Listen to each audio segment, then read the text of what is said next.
ఈరోజు జిల్లా వ్యాప్తంగా నడుస్తున్నటువంటి సంఘటనలు ఏదైతే ఉన్నాయో దాన్ని తీవ్రంగా ఖండిస్తున్నాము. దళితుల పట్ల ఏ అధికారి అయినా కూడా డిపార్ట్మెంట్లోనే కాదు ఎక్కడైనా కానీ పెత్తందారుల నుంచి బట్టి ఈరోజు అధికారుల వరకు ఇదే నడుస్తూ ఉంది.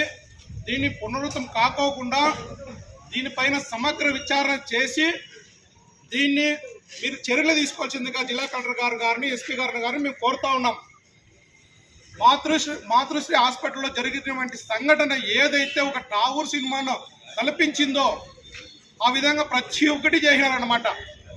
దాన్ని ఖండించినటువంటి వ్యక్తి శివరామకృష్ణకి న్యాయం చేయవలసిందిగా ఈరోజు మేము ఎస్పీ గారిని కానీ కలెక్టర్ గారిని కానీ డిమాండ్ చేస్తా ఉన్నాం. ఇది పునరుద్ధం కాకూడదు. జిల్లా వ్యాప్తంగా రాష్ట్ర వ్యాప్తంగా కానీ దళితులపైన దాడులు ఈరోజు మీరు ఏదైతే దళితుల్ని మీరు ఒక అక్కపులతో మేము కాల్చి వేస్తామంటే అది దేశాన్ని మొత్తం అంతా కార్చిచ్చుల ఉప్పెనలా ఎగిసి దళిత సమూహాన్ని ఒకసారి చూడవలసింది వస్తుందని చెప్పి మేము హెచ్చరిస్తూ ఉన్నాము.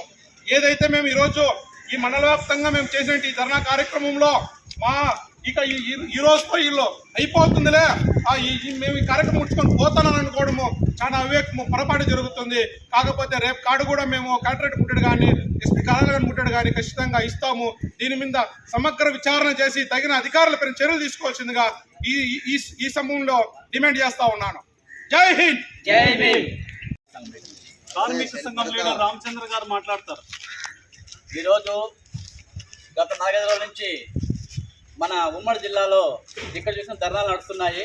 కారణం ఏమంటే మన హిందూపురు సిఐ రాజగోపాల్ నాయుడు దళితుల నాయకుడు, అందులో హైకోర్టు లాయరు, అటువంటి వ్యక్తిని దుర్భాషలాడుతూ ఇంత సమయంలో నీకు ఏం పని ఉంది, ఎందుకు వచ్చావు ఈ సమయంలో, నువ్వు బ్రోకర్ అని మాట్లాడాడు. అది ఒక ప్రజాస్వామ్యంలో ఉంటూ కూడా ఈ విధంగా మాట్లాడడము చాలా అన్యాయము, దుర్మార్గము. కానీ ఎంతో జనము మనకి పోలీసులు ఉన్నారు, కానీ అందరూ ప్రజల పక్షాన పనిచేస్తారు, కానీ కొందరు మాత్రమే కొందరు తొక్కులుగా పనిచేస్తున్నారు. కానీ చాలా ఖండిస్తూ ఈ చింతూరు మండలంలో CI2 మండల కార్యదర్శిగా నేను ఖండిస్తున్నాను.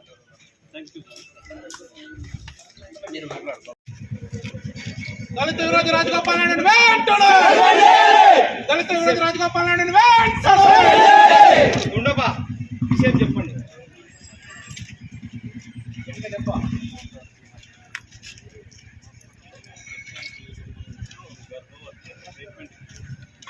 అమ్మాయి రాత్రి 9 గంటలకు చనిపోవడం. గవర్నమెంట్ హాస్పిటల్ తీసుకెళ్ళింటే ఆ గవర్నమెంట్ హాస్పిటల్లో డాక్టర్లు చూసేటప్పటికి ఆమె చనిపోయింది, ముందుగానే చనిపోయింది. ఎక్కడి నుంచి తీసుకొచ్చినారంటే ఇట్లా ఫలానా ప్రైవేట్ హాస్పిటల్ ఇక్కడ తీసుకొచ్చినామని తెలియజేయడం జరిగింది. అప్పుడు వెంటనే ఆ బాధితులు వచ్చేసి బహుజన చైతన్య వేదిక అధ్యక్షుడు శివరామకృష్ణ సార్ ఫోన్ చేసి, సార్ ఇంకా మాకు అన్యాయం జరిగింది, మాకు ఇంకా మీరు గవర్నమెంట్ హాస్పిటల్ దగ్గరికి రావడానికి పిలువగానే అక్కడ ఆ బాధితులకి వెంటనే ఆయన వెళ్ళి అక్కడ మాట్లాడే సమయానికి హిందూపూర్ 1 టౌన్ సిఐ రాజగోపాల్ నాయుడు వెంటనే ఏం చేశాడంటే అక్కడ, నువ్వు బ్రోకర్వా, నువ్వు ఏంటికి వచ్చినావు ఇక్కడికి ఈ టైంలో, నీకేం బొచ్చు బీకే పని లేదా, నువ్వు వీళ్ళతో సపోర్ట్ చేసేకి వచ్చినావా అని ఇష్టం వచ్చినట్లు నానా దుర్భాషలాడే ఆయన పైన కాలర్ పట్టుకొని షర్ట్ తీసేసి ఆయన పైన బూటకాల పైన తనడం జరిగింది సార్.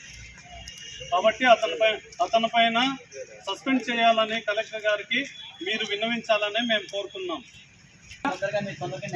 లేదంటే ఇంకా తీవ్రంగా ఆలోచన చేయండి. మీ హక్కులు ఏమైతున్నాయో దాని ప్రకారం మీరు ముందు సాగించండి. తొందరగా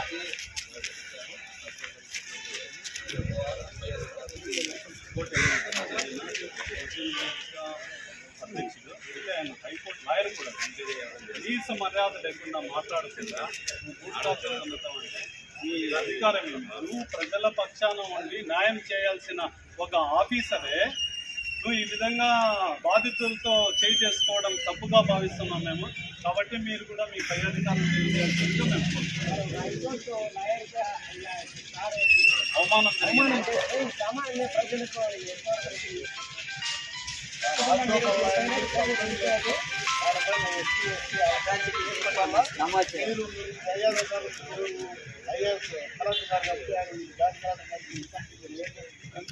లేదంటే మీరు చర్య తీసుకోకపోతే మేము దళిత సంఘాలు ఎన్ని ఉన్నాయో అన్ని సంఘాలు ఉమ్మడి జిల్లాలో కలెక్టర్ పంపిస్తారో